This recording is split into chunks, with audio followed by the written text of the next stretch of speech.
Oke, kita mau memulai ya ibadah sekolah minggu kita. Selamat pagi semuanya. Walaupun hanya kita beberapa, tetap semangat ya. Kita ya sekali lagi lo sesapa. Selamat pagi semuanya. Ya, kita bersyukur ya kita bisa datang kembali untuk beribadah kepada Tuhan. Jadi mari kita datang beribadah dengan sungguh-sungguh dan untuk kemuliaan nama Tuhan saja. Ya, kita akan memulai ibadah kita dengan memuji Tuhan dengan pujian Mars Sekolah Minggu ya.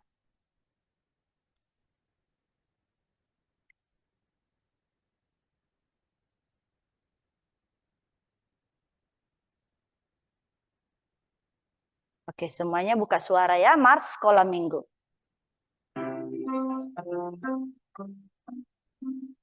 Sekolah Minggu, sekolah Minggu. Semua bakti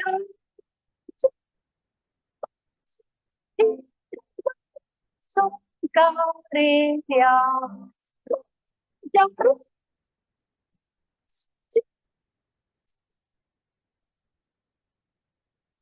Minggu.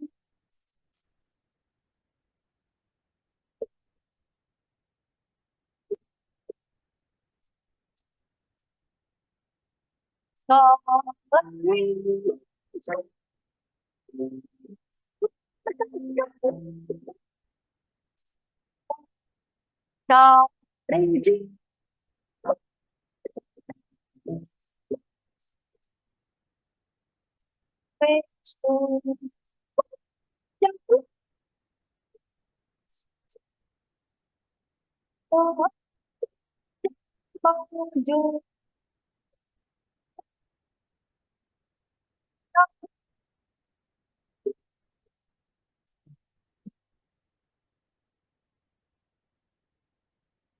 Kita mau berdoa satu lipat tangan. Satu lipat tangan.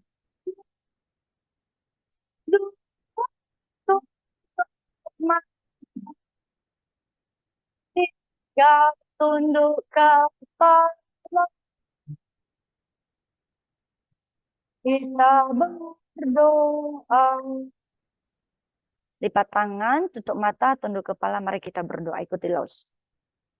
Tuhan Yesus, kami sungguh bersyukur untuk segala berkat Tuhan yang sudah Tuhan berikan kepada kami. Terutama Tuhan telah menyelamatkan kami dari penghukuman dosa-dosa kami. Dengan mengutus Tuhan Yesus untuk datang menebus dosa, untuk datang menebus kami semua. Kami juga bersyukur Tuhan, karena Tuhan telah menyertai, menolong, bahkan memelihara kehidupan kami. Sehingga di hari Tuhan ini, kami boleh datang untuk beribadah kepada Tuhan. Kami mohon Tuhan, berkatilah ibadah kami, bantu kami semua memuji nama Tuhan dengan penuh sukacita. Dan persiapkan hati kami untuk mendengarkan dan patuh kepada firman-Mu. Kami serahkan ibadah kami ke dalam tangan Tuhan saja. Kami juga menyadari kami banyak sekali melakukan kesalahan dan dosa di hadapan Tuhan. Kami mohon Tuhan, ampunilah kami. Kami serahkan semuanya ini di dalam nama Tuhan Yesus. Amin. kita akan melanjutkan ya puji-pujian kita. Kita mau menyanyikan "Oh Tuhan pimpin jalanku". Nah, ini pujian meminta kepada Tuhan ya, memohon untuk Tuhan memimpin kehidupan kita. Nah, dalam kehidupan ada banyak hal yang akan kita alami, yang terjadi ya. Jadi kita mau ikut pimpinan Tuhan ya. Jadi mari kita nyanyikan dengan penuh kerendahan hati dan memohon kepada Tuhan untuk memimpin setiap jalan kehidupan kita. Ya, kita nyanyikan "Oh Tuhan pimpin jalanku". Ayo. Oh Tuhan pimpin jalan.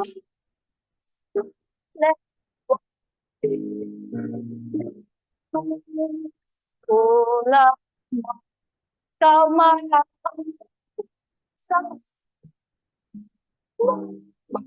mengganggu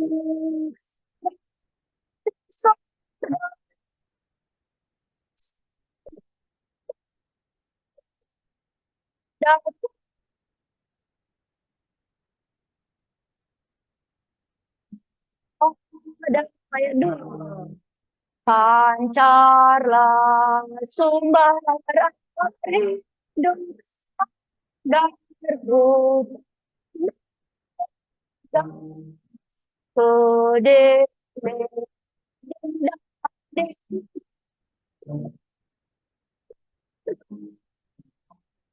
bersama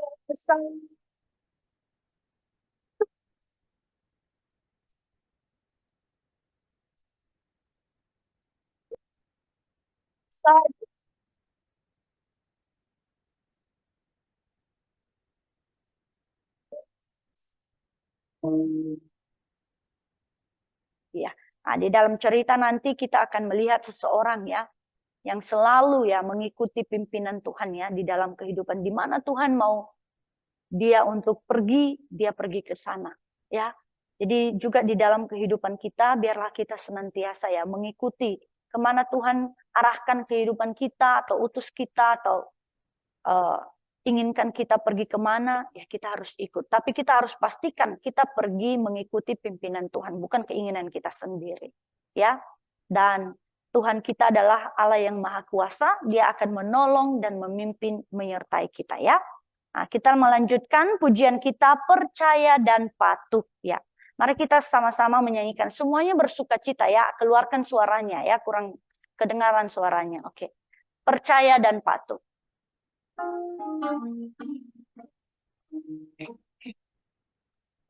Ayo masuk bersama Tuhanku dalam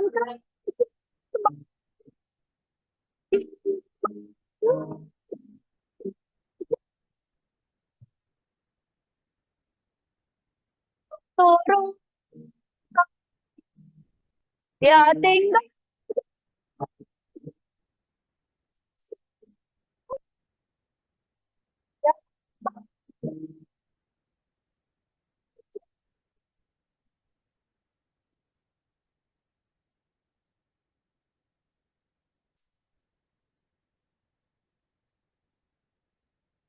hanya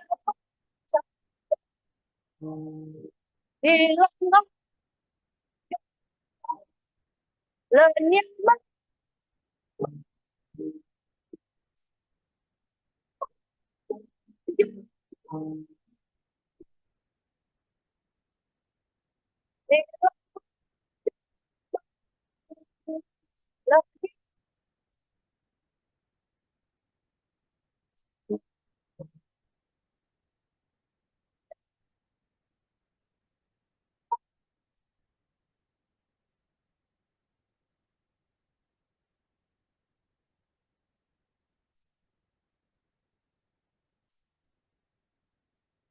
hanya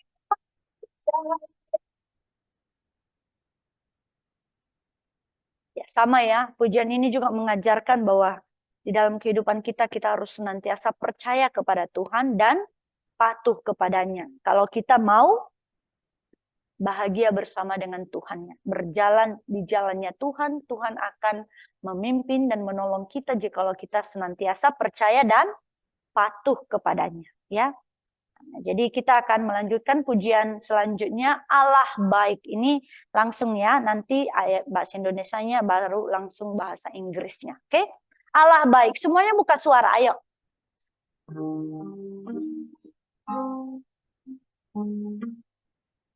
Ya. Allah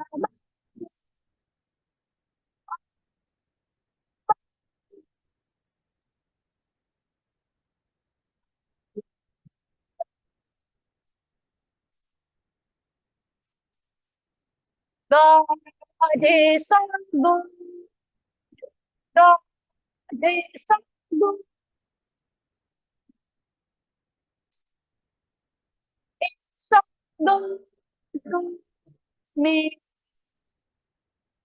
Ya, Tuhan itu selalu baik ya. Banyak kebaikan Tuhan di dalam kehidupan kita yang sudah kita rasakan dan yang akan kita rasakan ya.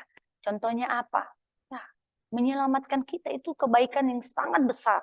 Ya, Tuhan menyelamatkan kita dari dosa-dosa kita. Seharusnya kita dihukum di neraka, tapi karena belas kasihan Tuhan, Tuhan mengutus anaknya yang tunggal Tuhan Yesus untuk menebus kita. Ya, dan Tuhan Yesus telah lahir ya untuk datang menyelamatkan kita. Jadi di hari Natal ini kita merayakan kelahirannya. Jadi mari kita mengingat semua kebaikan Tuhan, terutama bagaimana Dia sudah telah datang ke dalam dunia untuk menyelamatkan kita. Dan bukan hanya untuk menyelamatkan kita, dalam kehidupan kita sehari-hari, Tuhan juga menunjukkan kebaikannya dengan apa? Memberikan kita makanan, minuman, pakaian. Setiap hari kita bisa makan, bisa minum, bisa berpakaian. Kita harus bersyukur ya. Itu semua karena kebaikan Tuhan kepada kita ya. Nah, kita nyanyikan sekali lagi ya, buka suaranya, Allah baik.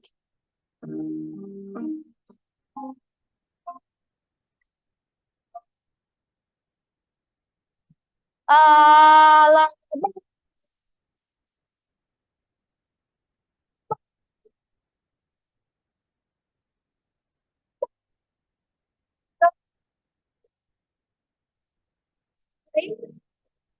God is so good.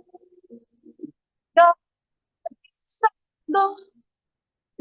God is so good. Is so good to me. Kita sekarang mau memberikan persembahan kepada Tuhan. Langsung minta Felix dan Luis ya untuk membawakan persembahan kepada kita. Ya, sambil mengumpulkan persembahan, kita akan menyanyikan Allah Kuasa. Ya, kita nyanyikan Allah Kuasa.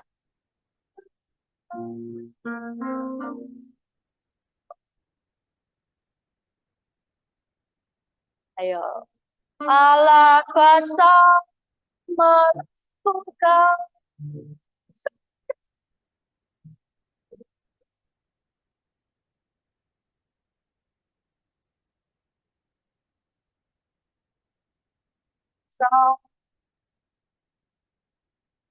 Dia ciptakan seisi dunia.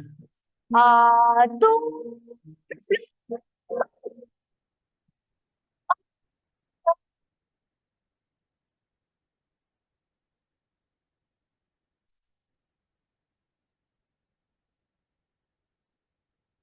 Felix Luis mau pimpin doa? Luis. Teman-teman, mari kita berdoa. Bapa kami yang di sorga, Tuhan, kami bersyukur kami sudah mengumpulkan persembahan kami, Tuhan. Kiranya persembahan kami bisa digunakan dengan baik untuk memperluaskan kerajaan-Mu, Tuhan. Dalam nama Tuhan Yesus kami berdoa. Amin. Terima kasih, Luis.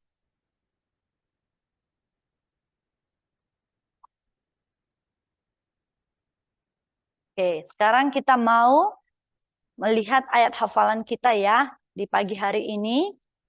Fania, silakan duduk sayang. Oke, kita mau bacakan dan ini adalah ayat yang mungkin sudah kita hafal ya. Jadi kita akan ulang kembali dan Mari kita hafal ya, supaya kita bisa melakukannya. Oke, kita baca dulu alamatnya, isinya, baru alamatnya lagi. Siap? Semuanya kita baca 2 kali, baru nanti pelan-pelan kita hapus. Siap? 1, 2, ya. Matius 28 ayat 19.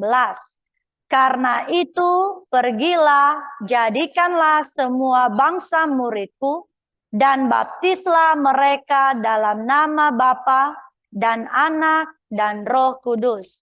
Matius 28 ayat 19. Oke, nah, kita baca ya sekali lagi, bisa nanti pelan-pelan dihapus. 1, 2, ya. Matius 28 ayat 19. Karena itu pergilah, jadikanlah semua bangsa muridku, dan baptislah mereka dalam nama Bapa dan Anak dan Roh Kudus. Matius 28 ayat 19. Jadi ingat, ada 3 hal yang harus kita lakukan di sini. Dikatakan pergilah, jadikanlah, dan baptislah. Jadi ingat 3 kata ini supaya kita bisa lebih mudah menghafalnya. Kita hapus, karena itu pergilah. Oke, siap? 1, 2, ya. Matius 28 ayat 19. Karena itu pergilah, jadikanlah semua bangsa muridku, dan baptislah mereka dalam nama Bapa dan Anak dan Roh Kudus. Oke, kita hapus lagi. Ya, lupa ya, ada alamatnya lagi ya. Oke, kita hapus, jadikanlah semua bangsa muridku. Oke, siap? 1, 2, ya. Matius 28 ayat 19. Karena itu pergilah, jadikanlah semua bangsa muridku, dan baptislah mereka dalam nama Bapa dan Anak dan Roh Kudus. Matius 28 ayat 19. Kita hapus lagi, dan baptislah mereka ya. Nah, semua sudah hapus kata kerjanya yang tadi ya. Kita sama-sama 1, 2, ya. Matius 28 ayat 19. Karena itu pergilah, jadikanlah semua bangsa muridku, dan baptislah mereka dalam nama Bapa dan Anak dan Roh Kudus. Kita hapus. Ya, terima kasih ya. Kita hapus lagi, dalam nama Bapa. Sudah? Siap? Yang depan juga ya, adik-adik kecil ikutin ya, supaya bisa hafal juga ya. 1, 2, ya. Matius 28 ayat 19. Karena itu pergilah, jadikanlah semua bangsa muridku, dan baptislah mereka dalam nama Bapa dan Anak dan Roh Kudus. Matius 28 ayat 19. Oke, kita hapus lagi, dan Anak. Udah ya, tinggal beberapa kata lagi. Kita sama-sama siap? Kenapa? 1, 2, ya. Matius 28 ayat 19. Karena itu pergilah, jadikanlah semua bangsa muridku, dan baptislah mereka dalam nama Bapa dan Anak dan Roh Kudus. Matius 28 ayat 19. Oke, jadi ada dalam 3 nama juga ya, dibaptis ya. Nama Bapa, Anak, dan Roh Kudus ya. Jadi kita hapus semuanya isinya, tinggal alamatnya. Siap? 1, 2, ya. Matius 28 ayat 19. Karena itu pergilah, jadikanlah semua bangsa muridku, dan baptislah mereka dalam nama Bapa dan Anak dan Roh Kudus. Matius 28 ayat 19. Oke, semuanya ya. 1, 2, ya. Matius 28 ayat 19. Karena itu pergilah, jadikanlah semua bangsa muridku, dan baptislah mereka dalam nama Bapa dan Anak dan Roh Kudus. Matius 28 ayat 19. Bisa? Kita coba ya, dengarkan dari Ruben. Ruben bisa? Oke, silakan Ruben.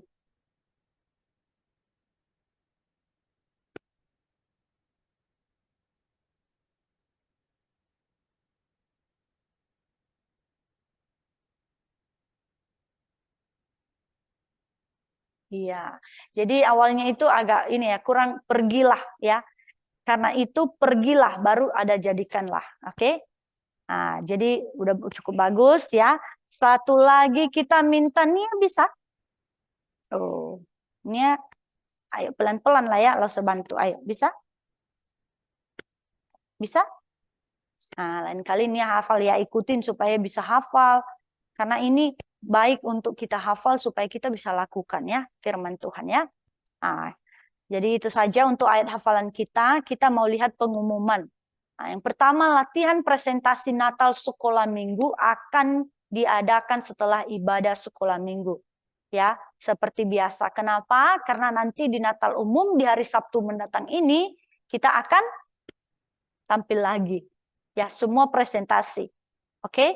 Jadi mari kita latih seberapa yang ada dulu. Oke? Ini adalah latihan terakhir karena hari Sabtu sudah Natal ya. Jadi mari kita latih kembali supaya kita bisa nanti tampilkan yang terbaik untuk Tuhan ya. Nah, yang terakhir yang kedua, saat teduh anak sekolah minggu tetap diadakan ya via Zoom setiap malam TK sampai SD 3 jam 8 sampai 8.20, SD 4 sampai remaja 8.30 sampai jam 9. Mari semuanya ikut bersaat teduh bersama-sama ya. Nah, jadi diingat untuk ikut saat teduh walaupun di musim Natal ya, tetap ikut karena tetap ada ya saat teduhnya ya. Nah, itu saja untuk pujian. Sekarang kita persilahkan untuk Lo Sededi akan menyampaikan cerita firman Tuhan.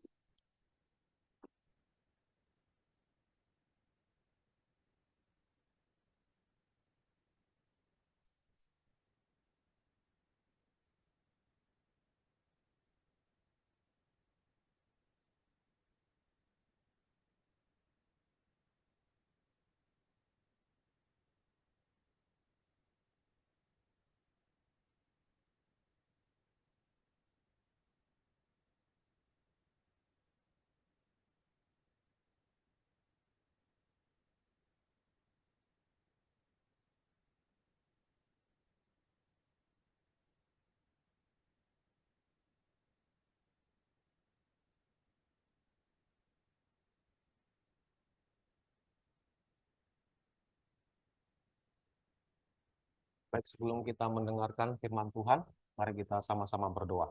Ikuti langsung ya, kita berdoa. Bapa di sorga, kami bersyukur di hari Tuhan ini kami bisa datang ke rumah Tuhan untuk beribadah. Bantulah kami untuk sepenuhnya memberikan hati kami menyembah Tuhan. Bantu juga kami untuk memahami firman Tuhan dengan baik.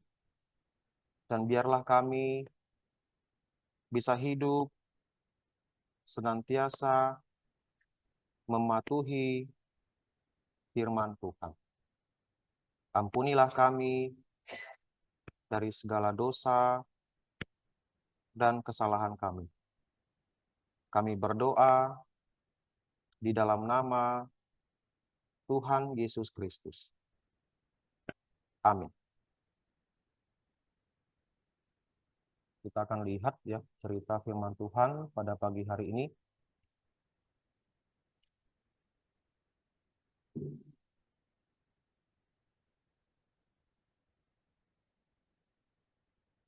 Oke. Nah, seperti biasa, kalau saya ingatkan kembali ya, cerita firman Tuhan yang selalu kita dengarkan itu terambil dari kitab suci. Ya. Kitab suci adalah bukunya Tuhan, firman Tuhan. Jadi kita harus dengarkan baik-baik dan juga kita patuhi apa yang sudah kita dengarkan. Nah, pagi hari ini kita akan melihat pelajaran kita yang ke-11. Judulnya adalah Paulus mengikuti pimpinan Allah. Nah, bacaannya dari Kisah Para Rasul, pasal 15 ayat 40, sampai pasal yang ke-16 ayat 40.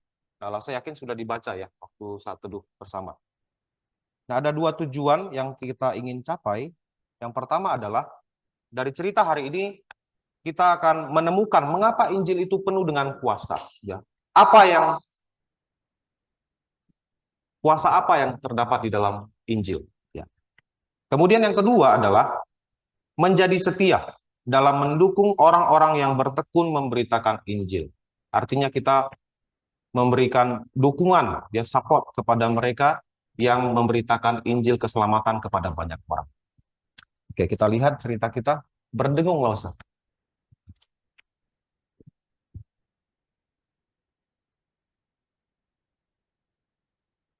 Nah, di sini sebelum Saulus atau Paulus membawa Silas untuk ikut bersama-sama dalam pelayanan, dia sempat berselisih tajam dengan Barnabas, ya.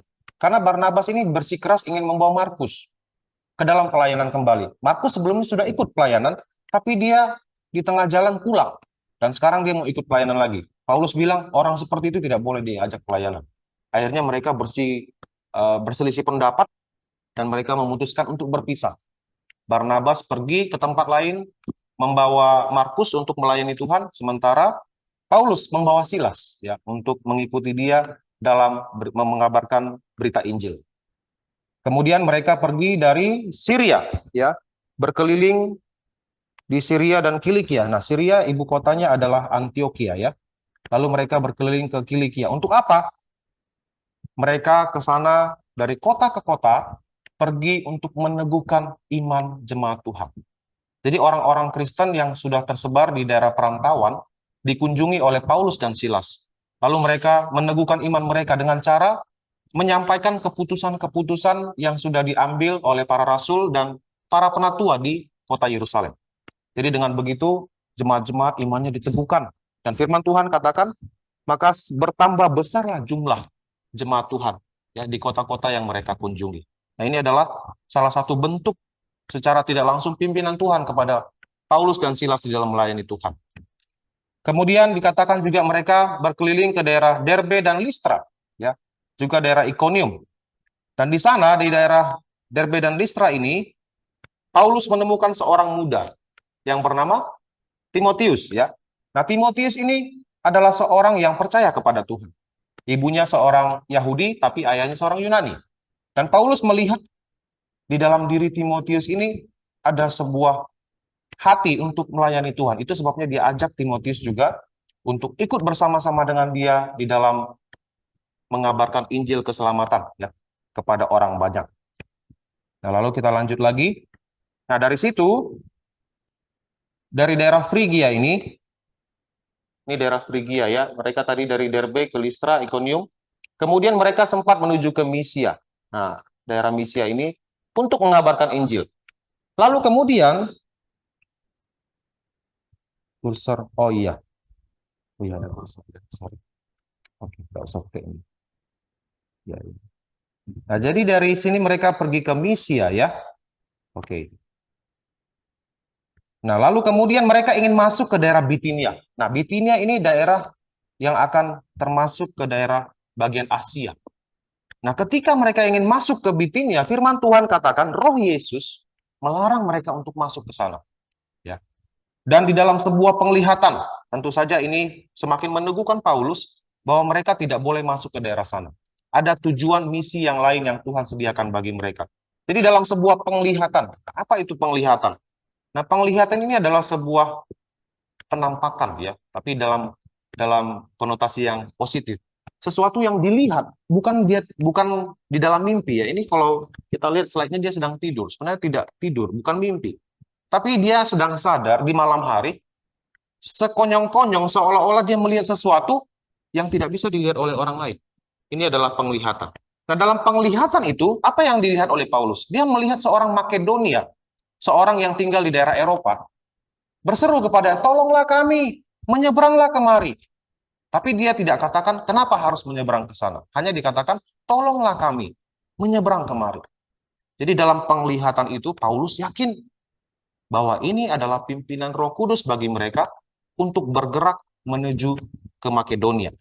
Dan kita melihat juga salah satu attitude dari para penginjil ini, ketika Tuhan memimpin mereka, mereka tidak ragu-ragu. Ya. Dengan segera, dikatakan Paulus dan rekan-rekan kerjanya segera, tidak menunda-nunda lagi, tidak harus merasa ragu-ragu apakah ini kehendak Tuhan atau tidak. Mereka yakin, ini pimpinan Tuhan, kita harus pergi. Jadi mereka bersiap-siap untuk pergi ke daerah Makedonia ini. Nanti kita lihat di mana daerah itu ya. Nah, ini dia. Jadi mereka tidak jadi masuk ke daerah Bitinia, tetapi mereka berbelok menuju ke Troas, ini daerah pelabuhan. Kemudian mereka akan pergi ke daerah namanya di sini disebut Samotrake, tapi tidak ada dalam peta ya. Samotrake adalah sebuah pulau kecil nih di antara Troas dan Neapolis ini. Di sini ada pulau kecil tapi tidak kelihatan ya. Jadi mereka sempat singgah di sini dan keesokan harinya barulah mereka tiba di daerah yang bernama Neapolis, bahasa Indonesianya, ini bahasa Inggris, lupa ganti ya. Neapolis. Lalu kemudian mereka pergi ke Filipi, kota pertama dari daerah Makedonia. Ya.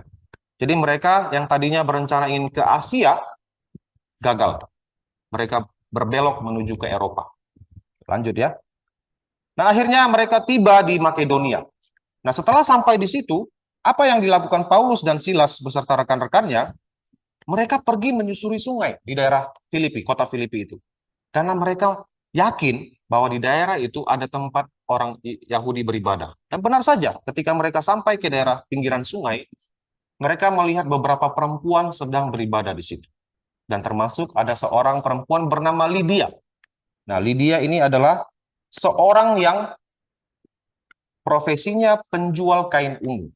Nah, kalau dikatakan kain ungu itu adalah kain yang mahal ya. Jadi dia adalah seorang yang kaya raya, menjual kain mewah ya, pakaian mewah. Dan si Lydia ini adalah seorang yang percaya kepada Tuhan. Ya.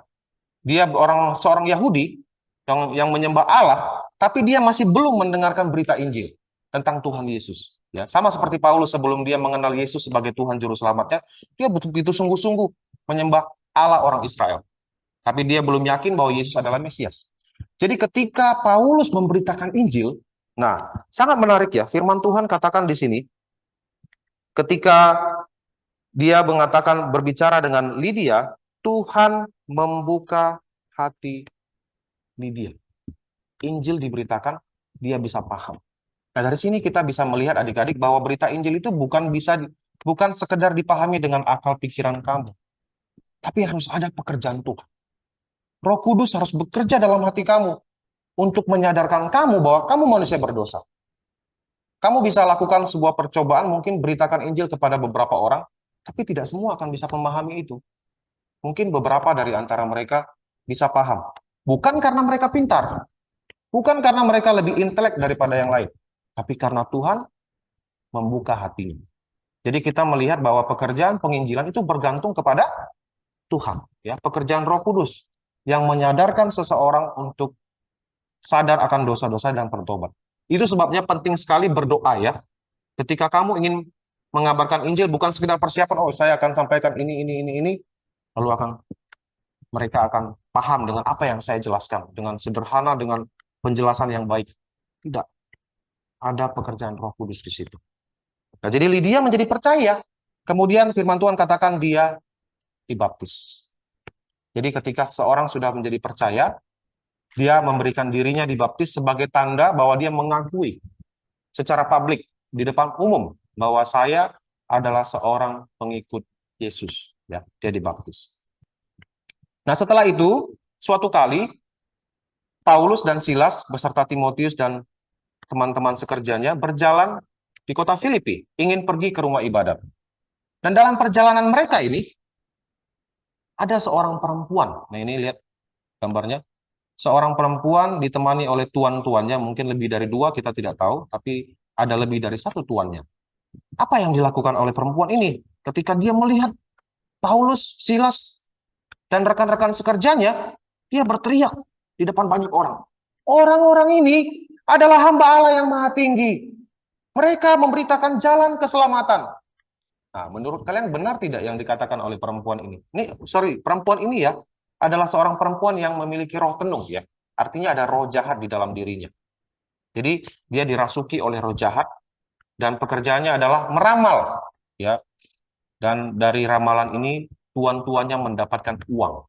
Kalian pernah melihat peramal? Waktu Lause kuliah di FEBC, Lause pergi ke Little India, ada satu pojokan ya, seorang ibu-ibu tua dengan makan sirih, lalu kemudian beberapa kartu dia taruh di depannya.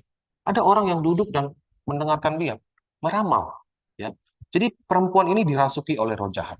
Dan apa yang dikatakan oleh perempuan ini menurut kalian benar tidak? Frans, kalau apa yang kamu baca, yang dia katakan perempuan ini benar tidak? Benar. Luis, benar kan? Harusnya menurut kamu Paulus, Silas, Timotius senang tidak atau membiarkan saja, kan tidak ada yang salah dengan apa yang dia bilang. Dia berteriak dan melakukan hal ini beberapa hari lamanya. Sampai akhirnya Paulus tidak tahan lagi. Dan Paulus menghardik roh jahat yang ada di dalam perempuan. Demi nama Yesus Kristus, aku menyuruh engkau keluar dari perempuan ini. Paulus tahu bahwa di dalam diri perempuan itu ada roh jahat. Dan akhirnya perempuan itu sadar. Ya. Nah, kenapa Paulus harus menghardik perempuan ini? Memang Alkitab tidak catat. Tapi dengan dibiarkannya perempuan ini berteriak-teriak seperti itu, menyebut bahwa mereka adalah hamba Allah yang maha tinggi, orang-orang bisa berpikir, loh, oh berarti Paulus dan perempuan ini sama. Satu kelompok, karena dia saling mendukung. Nah, makanya Paulus tidak mau hal itu sampai dipahami oleh orang-orang banyak. Dia harus menghardik. Ya, karena kita tahu perempuan ini dirasuki roh jahat. Jangan sampai orang pikir bahwa apa yang dikatakan perempuan ini benar sesama seperti apa yang diberitakan Paulus dan rekan-rekan sekerjanya. Dan setelah itu, kalau roh jahat sudah keluar, bisa tak dia meramal lagi? Tak bisa. Jadi tuan-tuannya rugi besar kan? Rugi bandar. Tak bisa lagi dapatkan uang. Akhirnya mereka membawa Paulus dan Silas kepada penguasa, ya, dan menyampaikan tuduhan palsu kepada mereka berdua. Orang ini sudah membawa kekacauan ke kota kita, kota Filipi. Mereka melarang orang-orang Romawi untuk melakukan adat istiadat mereka dan mengajarkan ajaran yang baru. Akhirnya mereka disiksa, ya, dicambuk karena ada disebut bilur-bilur. Bilur adalah luka cambuk. Lalu mereka dimasukkan ke dalam penjara. Nah, bukan hanya sekedar masuk ke dalam penjara biasa, dikatakan di sini mereka dibelenggu di tengah-tengah penjara, ya. Artinya supaya mereka betul-betul dijaga dengan ketat, tidak bisa kabur. Dibelenggu dalam penjara, kakinya dipasung. Nah, ini bukan hanya sekedar supaya kamu jangan melarikan diri, tapi juga termasuk siksaan, ya. Kamu bayangkan kamu duduk dengan tangan dirantai, kaki dipasung, nggak bisa berdiri. Pegal tidak itu? Capek tidak? Capek. Ya, itu juga termasuk siksaan. Kemudian ketika mereka berada di penjara, kalau kalian berada di penjara dalam posisi seperti ini, dituduhkan tuduhan palsu kepada kamu, kamu tidak pantas masuk ke penjara, pasti kamu mungkin ada keluhan dalam hatimu. Tuhan, kenapa ini terjadi kepada saya? Kan saya tidak berbuat salah. Nah, Paulus dan Silas tidak disebutkan dalam firman Tuhan mengeluh. Tapi mereka berdoa dan menyanyikan pujian-pujian kepada Allah. Bisa tidak dalam keadaan seperti itu kamu bersyukur kepada Tuhan, ya, menyanyikan pujian, menyembah Tuhan. Nah, ini yang dilakukan Paulus dan Silas. Artinya apa? Dari apa yang mereka lakukan ini, mereka sadar bahwa mereka berada di dalam penjara adalah kehendak Tuhan. Kalau kamu bisa menerima kehendak Tuhan dalam hidup kamu, kamu tidak akan mengeluh. Tidak akan meragukan apapun yang terjadi dalam hidup kamu, tidak mempertanyakan kepada Tuhan. Saya percaya inilah kehendak Tuhan bagi saya. Itu sebabnya mereka bisa berdoa dan bernyanyi. Dan ketika mereka bernyanyi, semua orang di penjara mendengarkan nyanyian mereka. Dan tiba-tiba sekonyong-konyong terjadilah gempa bumi yang hebat. Begitu hebatnya sampai sendi-sendi penjara goyah. Dan terbukalah semua pintu dan terlepaslah belenggu mereka. Coba kamu bayangkan, belenggu yang ada di kaki bisa lepas, rantai yang di tangan bisa lepas, oleh karena gempa bumi itu. Bayangkan gempa bumi seperti apa dahsyatnya. Tapi mereka tidak apa-apa, ya, tidak tertimpa bangunan, pintu penjara semua terbuka. Ini adalah sebuah peristiwa ajaib, bukan sekedar bencana alam yang terjadi, ya, suatu waktu, tapi Tuhan mengizinkan ini terjadi. Karena ada rencananya nanti berikutnya kita lihat. Dan setelah melihat pintu penjara semua terbuka, kepala penjara mengira, berpikir bahwa orang-orang di penjara sudah kabur. Akhirnya diambil pedang untuk bunuh diri. Kenapa dia lakukan itu? Karena tugas tanggung jawabnya adalah menjaga para tahanan. Kalau sampai tahanan ada yang kabur, maka nyawamu akan menjadi taruhannya. Jadi daripada saya dibunuh oleh pejabat, pemimpin di atas saya, lebih baik saya bunuh diri. Nah, inilah yang selalu mereka lakukan kalau mereka tidak melakukan tugas dengan baik. Nah, ketika dia ingin bunuh diri, Paulus berteriak, "Jangan celakakan dirimu, sebab kami semuanya masih ada di sini." Kami masih di sini, kami kemana-mana, kamu jangan bunuh diri kamu. Lalu kemudian kepala penjara memeriksa setiap penjara dan benar, semua mereka masih ada di situ. Dan dia bertanya kepada Paulus. Dia bertanya kepada Paulus, apa yang harus saya perbuat, tuanku? Ya, dia melihat peristiwa ini adalah satu peristiwa yang ajaib. Ya, para tahanan tidak kabur, semua penjara, pintu penjara terbuka. Lalu kemudian Paulus dan Silas memberitakan Injil.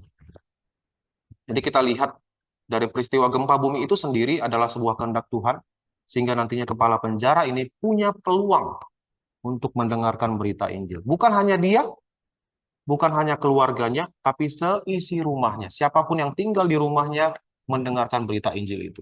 Dan mereka menjadi percaya dan diselamatkan. Mereka memberi diri mereka dibaptis. Nah, masih ingat tadi cerita kita di pertengahan bagaimana seorang Makedonia berteriak, tolonglah kami, menyeberanglah kemari. Dari perjalanan Paulus menuju ke Filipi, ke kota Makedonia, kita melihat beberapa orang sudah diselamatkan. Mulai dari Lydia, kemudian juga orang perempuan itu dibebaskan dari roh jahat. Kita tidak tahu apakah dia percaya atau tidak, tapi dia dibebaskan dari kuasa roh jahat. Kemudian kepala penjara dan seisi rumahnya menjadi percaya. Inilah pimpinan Tuhan kepada Paulus dan Silas. Bahwa ada orang yang Tuhan sudah pilih, harus selamat, harus dengarkan Injil. Kamu datang kemarin. Jadi mereka menjadi percaya, dan firman Tuhan katakan kepala penjara dan keluarganya sangat gembira, karena ia dan keluarganya menjadi percaya. Ada sukacita yang besar ketika kamu diselamatkan.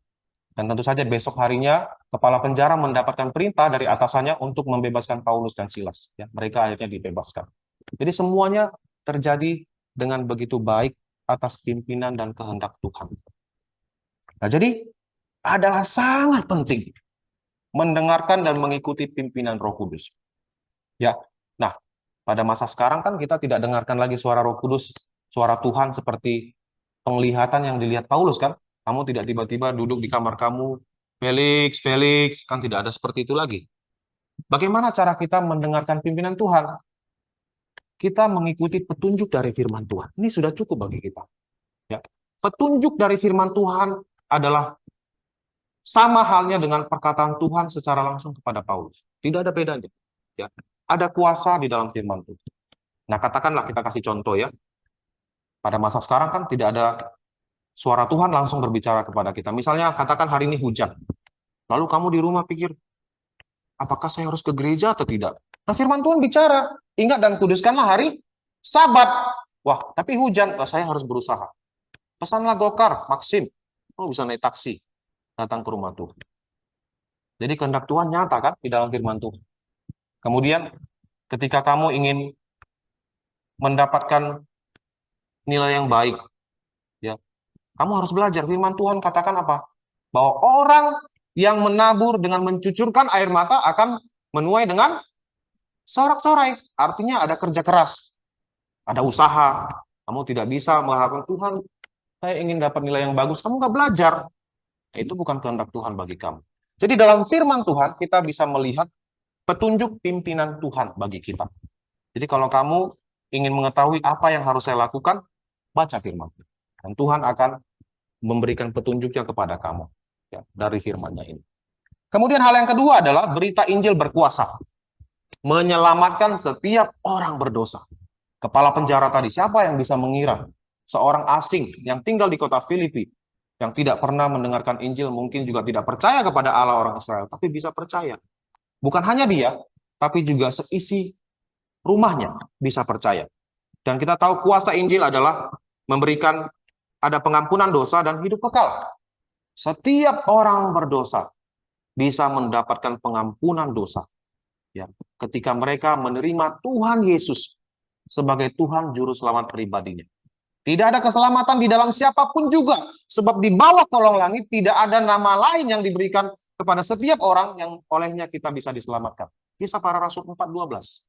Jadi satu-satunya jalan keselamatan adalah melalui Tuhan Yesus. Berita Injil memberikan pengampunan dosa dan kehidupan kekal di sorga. Kita dapatkan hanya nanti kita rasakan setelah kita meninggalkan dunia ini. Ketika kita percaya, kita sudah dapatkan kehidupan kekal itu. Hanya belum dirasakan saja. Ya. Jadi ada kuasa dalam berita Injil ini. Dan berita Injil yang kita kabarkan akan ditolong oleh Roh Kudus, orang yang mendengarkan itu untuk memahaminya. Jadi jangan pikir, wah, saya tidak pandai berkata-kata. Bukan terletak pada kemampuan kamu berbicara, tapi terletak pada kuasa Roh Kudus yang menyadarkan orang itu akan dosa mereka. Jadi kalau kamu berdoa, meminta pimpinan Tuhan dengan kata-kata yang sederhana sekalipun, asalkan ada berita Injil di dalamnya, orang bisa percaya, bisa terima. Ya. Dan yang terakhir, mendukung siapapun mengabarkan Injil. Ya. Hal yang sederhana yang bisa kita lakukan adalah berdoa bagi pekerjaan penginjilan. Katakanlah, ada teman kamu yang, saya mau beritakan Injil ke teman kita yang satu lagi. Kamu harus kasih dukungan, jangan patahkan semangatnya. Nggak mungkin bisa percaya. Percuma. Nah, itu adalah tindakan yang tidak baik. Dulu Lause pernah waktu ke balai mau merintis pelayanan itu, ada orang yang bilang, ngapain kamu buat gereja lagi, dirikan gereja di sini? Kan sudah banyak gereja. Kalau saya kunjungi teman saya yang begitu jauh hidupnya dari Tuhan, ada orang-orang yang juga tanpa disadari, tidak bermaksud sebenarnya untuk mematahkan semangat saya, tapi dia menyampaikan itu dan berpengaruh ke saya. Ya, percuma, orangnya keras kepala. Berulang kali pun diajak ke gereja nggak akan pernah mau. Jangan seperti itu ya. Jadi kalau kamu dengar teman kamu ingin beritakan Injil, kamu dukung. Baik, saya doakan kamu. Mudah-mudahan berhasil ya. Semoga Tuhan menolong kamu ya. Begitu caranya. Bukan malah mematahkan semangat. Dukung ya. Dan kamu juga bisa dukung pelayanan di gereja. Kita ada malam penginjilan kan? Luangkan waktu kamu berdoa. Tuhan, malam hari ini ada malam penginjilan, ibadah malam penginjilan. Tolong Lause yang akan menyampaikan firman Tuhan, Pak Pendeta yang akan menyampaikan firman Tuhan. Supaya ketika Injil disampaikan, hati mereka terbuka, seperti hati si Lydia tadi. Dan orang itu bisa diselamatkan. Jadi mulai hari ini, coba kita belajar ya berdoa bagi pekerjaan penginjilan. Nanti kan ada ibadah juga nanti jam 10.30. Doakan Lause yang akan mengajar. Supaya nanti berita Injil bisa disampaikan, orang yang dengarkan, kita tidak tahu siapa yang akan datang ke sini. Orang dari luar bisa memahami berita Injil dan bisa diselamatkan. Siapa tahu dia datang ke gereja ingin mengetahui, mencari Tuhan, dan dia bisa diselamatkan. Jadi kiranya Tuhan menolong kita sekalian dalam firman Tuhan yang telah kita dengarkan ini. Mari kita berdoa. Bapa Surgawi, kami bersyukur untuk pelajaran hari ini, di mana kami bisa melihat betapa pentingnya kami sebagai umat Tuhan untuk mengikuti pimpinan-Mu. Biarlah kami sekalian mau mengikuti pimpinan Tuhan melalui kitab suci, melalui firman Tuhan. Dan biarlah kami juga selalu mau berani mengabarkan berita Injil dan memahami bahwa ada kuasa Roh Kudus yang akan selalu menolong kami untuk memberitakan Injil. Orang-orang yang belum percaya bisa menjadi percaya itu karena pekerjaan kuasa Roh Kudus. Biarlah kami juga mau mendukung pekerjaan penginjilan bagi gereja ini dan selalu mengingat bahwa pekerjaan penginjilan harus dibarengi dengan doa karena semuanya bergantung kepada kehendak Tuhan. Bapak Surgawi, kami mau menyerahkan waktu kami nantinya untuk latihan presentasi Natal. Tuhan juga yang menolong anak-anak sekalian. Di dalam nama Tuhan Yesus kami berdoa. Amin.